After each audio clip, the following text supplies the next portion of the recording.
All right, boxing fans, we're here with former WBO and WBC 140-pound champ and WBO welterweight champ and Hall of Famer, and now ESPN boxing analyst Timothy Bradley. Hey, Tim, I saw a little smile when I was listening to all those credentials there. That's a lot, huh? Nah. Yeah. You know, It's a lot to be proud of, though. Yeah, absolutely. A lot of hard work, a lot of dedication. Yeah, man, I'm here. Mr. Bob, my man, Rob. How you doing, man? What you got for me? Pretty good. So you're down here at the NABF convention. It was a nice surprise to see that you were on the list of speakers. Talk a little bit about how that came about. Dwayne invited you, and the process of coming up with what you wanted to talk with, and then what you did talk about was very enlightening, and made a lot of people interested. Really perked their interest up. Well, first of all, Dwayne, he asked me. I was at a fight. I think I was in New York. He asked me to come speak. I really didn't know what I was getting myself into. I didn't ask a whole lot of questions. He was just like, just come on down and speak at the convention, so on and so forth. So as I started investigating, I'm like, I said, the NABF. I said, whoa, this is big. I was like, okay. So he asked me, he said, do you know what you want to talk about? And I was just like, well, I was thinking about this, and he was just like, nah, that's okay. Have you thought about, talking about the judges and officials? And I said, oh, yeah, I wouldn't mind talking about that. No, not a problem. Absolutely. Boxing has always had a bad rep as far as judging goes. Right. And it's been year after year after year, man. Judges are constantly drug under the mud for officiating fights wrongly, and it's good to be here to hear this, their side. I was a former fighter. I've been involved in a controversial decision, with Manny Pacquiao. I was involved in another controversial decision against Chavez, where I received a draw, and I felt I won the fight. So I see both sides now, and now I'm on the TV side of things too. Mm-hmm. And my words as a commentator holds a lot of weight. And so what I say about officials and what I say about judging a fight or the judge or whatever, it causes a lot of tension, a lot of back and forth between judges and the media and also the fans at home. It carries a certain degree of responsibility. It does. So I'm here. I was here to speak, but I'm actually here to learn. I'm here to learn about the judging process and what goes on. And I'm here to actually ask the judges, because I have a few ideas that I want to, kind of humanize these judges. And I want to bring, I want to build a bridge between the fans, the media, and the judges, and get their understanding and their perspective. So I'm here to basically learn, although I was here to speak, but I'm also here to learn about the judging criteria, what they look for, how you judge a fight. I'm a boxer. Judging a fight is completely different than boxing. Yeah. People don't realize that it's an art in its own. Right. So I'm here to learn, and I'm excited to go into the room with a room full of officials and sit down and listen to what they have to say, and be the ambassador for the the commission, the judges, the referees, and also to basically acknowledge the fact that the amount of work that they put in. Right. They put in a ton of work. I'm telling you. And it's serious. I was listening to some of the stories here today. A lot of these officials actually fought. They were boxers. Yeah. We're thinking at home, and we're saying to ourselves like, "Oh, he's never fought before. Why is she, or why is he, an official? How did he become an official? And I'm sitting back and I'm like, you were a fighter? You were an amateur fighter? You fought professional? Like, it was unbelievable to me. And that changes the whole perspective, doesn't it? It changes my whole perspective on the judges. It changes my whole perspective about, commissions. And it gives me a finer understanding that they they they're in this, they're in boxing because they love it, Right. and they want to do the right thing. We sit at home and we, Monday night quarterback this thing, and we talk about the judges and, how they're not qualified and this and so on and so forth, but they really are. Mm-hmm. They really are. And, it was good to hear some of the judges say that, they made mistakes. We're all human. We all make mistakes. You're making real-time judgment. Right. Split-second decisions. Yeah, split-second decisions. It's really difficult to be a judge, but, they're doing the best that they can, and they have these somewhat seminars to where they teach hours of training. And it was cool to find out that they actually have an app that they use The remote scoring. The remote scoring. Yeah. Like, that is so cool. And I'm going to join the app today. Yeah. Where you can just score any major fights that's going on, any fights that's going on. You can score the fight. Mm-hmm. And you can compare your scorecards with other judges or other, people that are trying, or at least trying to become a judge. Right. So hundreds of people on this app. Which is super cool, and you can see if you get it right, if you see eye to eye with them. But it's a learning platform for these judges, Mm-hmm. which is fantastic, which is something that we need in boxing. So so that's another thing that I also learned today. But one more thing. Let's see, a couple more things actually. So did you guys know at home that like the most important criteria for boxing to score a fight is effective punches? That's the number one criteria. That is what they look for. Right. We sit back and we think about effective aggression and defense. Defense is no longer a part of the criteria. Like, do y'all understand that? Like, nobody knows this. Mm-hmm. We're all going by the old way. Right. Defense, effective. No. Effective punches. Who's landing the cleaner, more effective punches? That is the first criteria. That is the only criteria that they look at in every single round. And then if they can't decide on that, then they go with effective aggression. Now, this is interesting. So you would think effective aggression would be a guy that's coming forward, mauling the guy. But the guy can be coming forward, but he can be getting countered. Right. So he can be ineffective. So who's the effective aggressor? It's the guy that's actually on his back foot, actually countering. Doing the countering. So if they can't decide on who landed the cleaner, more effective punches during that round, then the second criteria, what they look at is now the aggressiveness. Mm-hmm. Who was who was the effective aggression towards? Who was able to land the cleaner shots? Although he's moving forward, if he's moving forward and he's actually landing shots, he can win that round. But if he's moving forward and he's not landing punches and the other guy's landing on him, well, the other guy's going to win that round. So I thought that was very interesting. And then I asked another question. So if a guy is peppering a guy and he's winning, it seems like he's winning the round and he's dominated the first 2 minutes of the round. But then you have the opposite opponent land something clean and you see the legs buckle. Well, guess what? All those little shots that were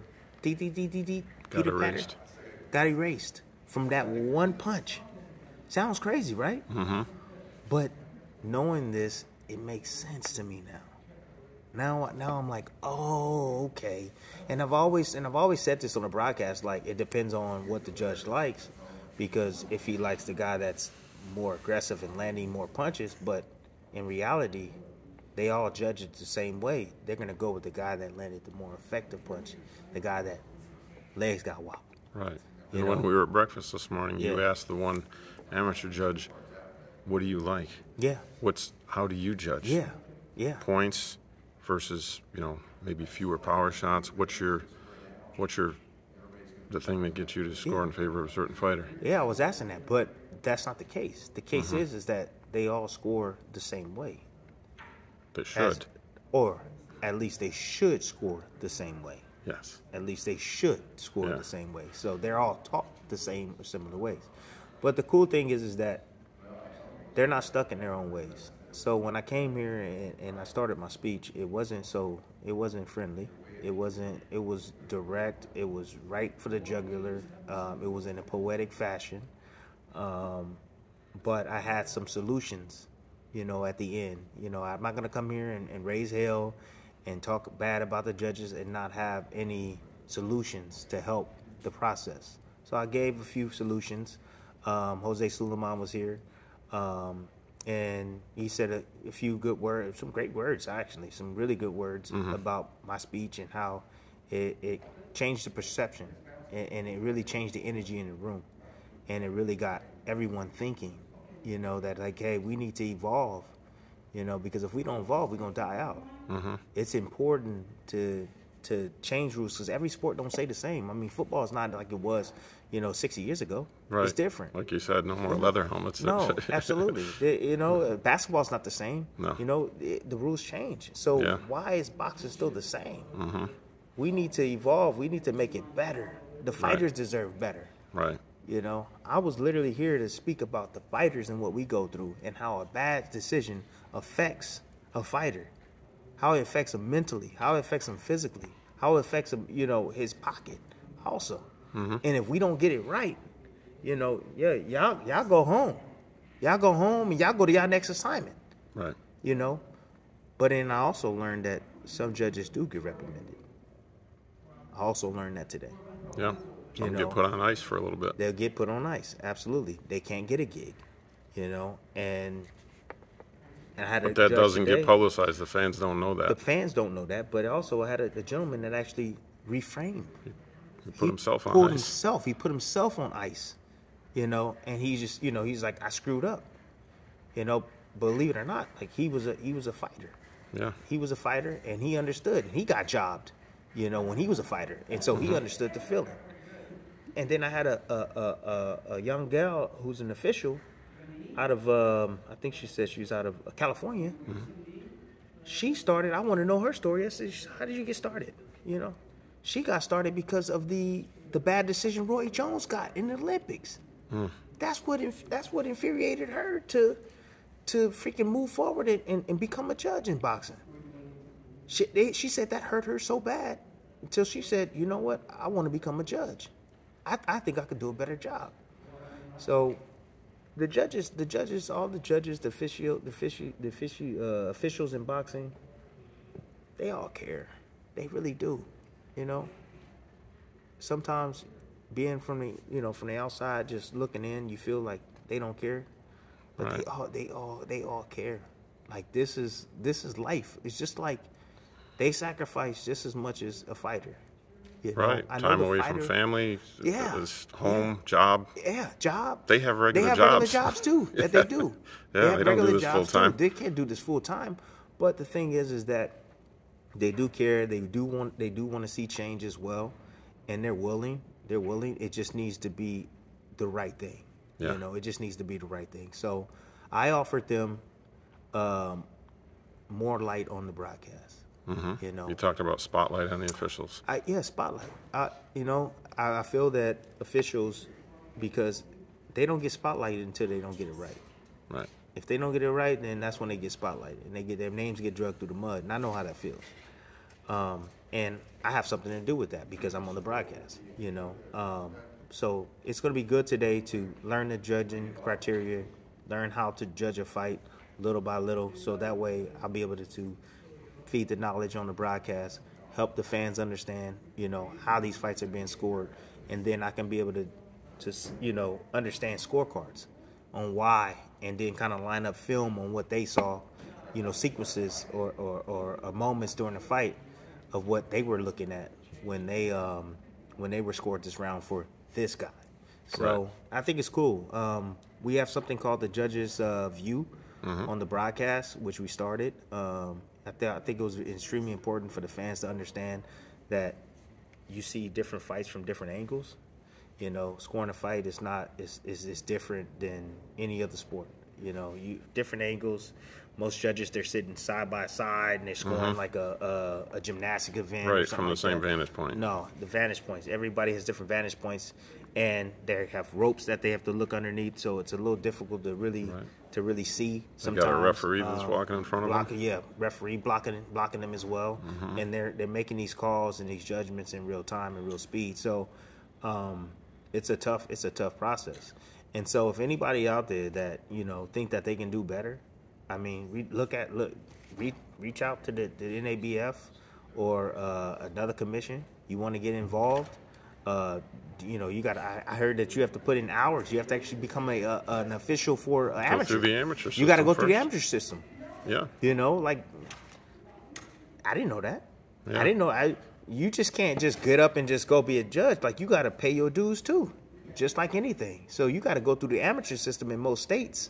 I wish they had a uniform policy, but they don't. Each state has their own. But at the end of the day, you still got to go through a process. Right. And you still got to go through training. And you got to start at the bottom before you can get to the pick dogs, the top. So it's cool, man. I'm glad to be here. This has been eye-opening for me.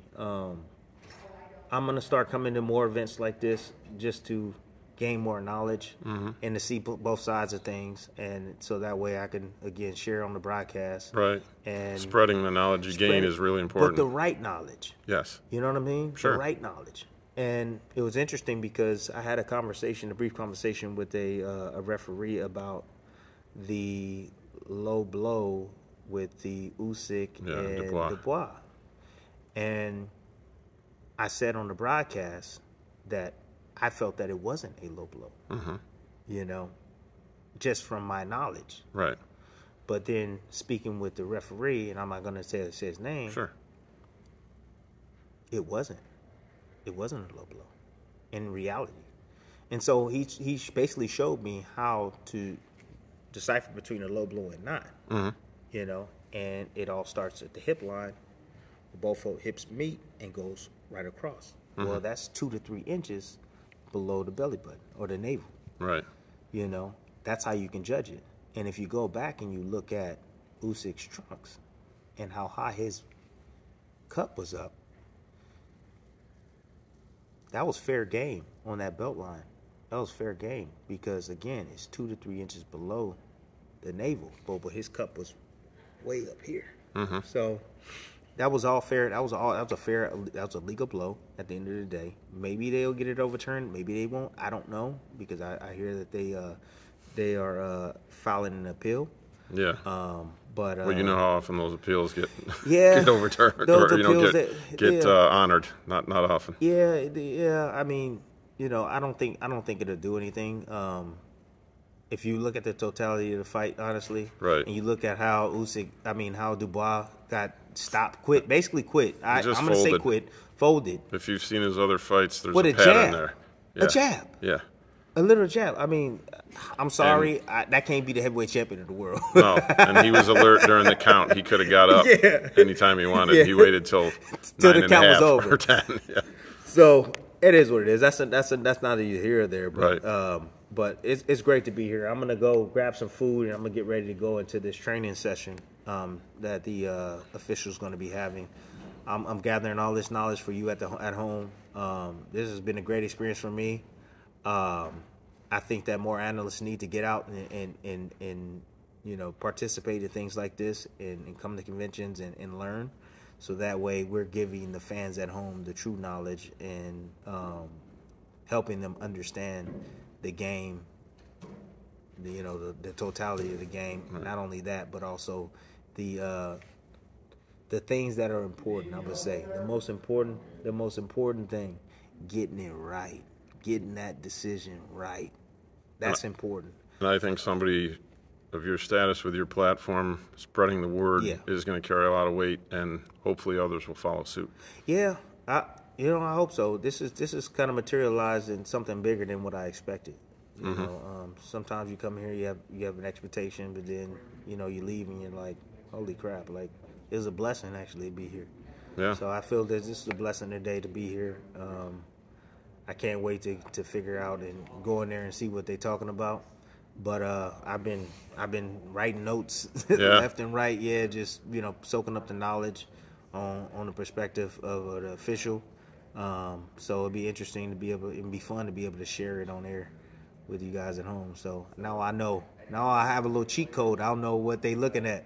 Now I thought I was. This what's gonna happen. I thought I was an official until I came here. I think that's what's gonna happen. You know, I'm pretty sure they're gonna have me judge a round, and I'll probably get it wrong a few rounds, maybe get it wrong, but. Oh yeah, they won't be playing like simple easy rounds. No. You're gonna get weird controversial rounds, stuff Oh happening. yeah.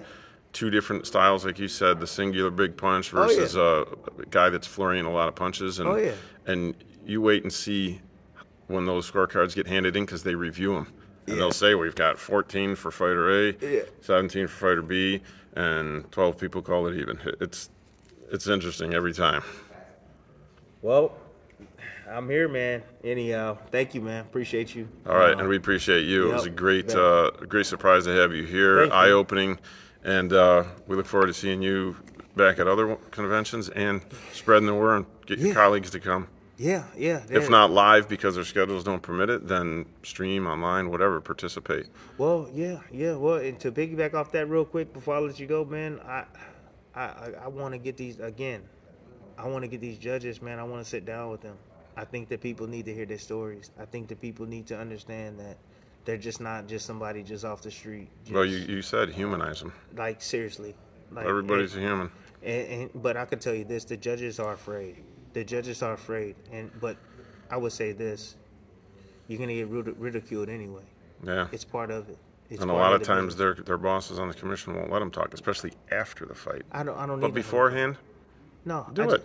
I just want to. It's not even about after. Yeah, you're not even talking about a decision. You're just telling them a little bit about their background, who they are, how they got into the sport, that sort of thing. Yeah, and that'll give fans and the media a different perspective. Yeah.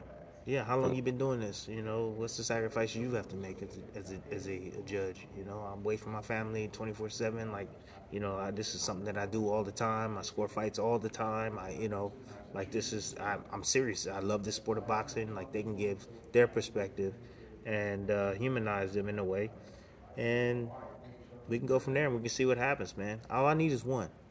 All I need is one to be spotlighted. And That's right. And if it works in a positive way, then I think I can get many. That's right. It starts the ball rolling. Yeah. Anyhow. All right, Tim. Have a good one.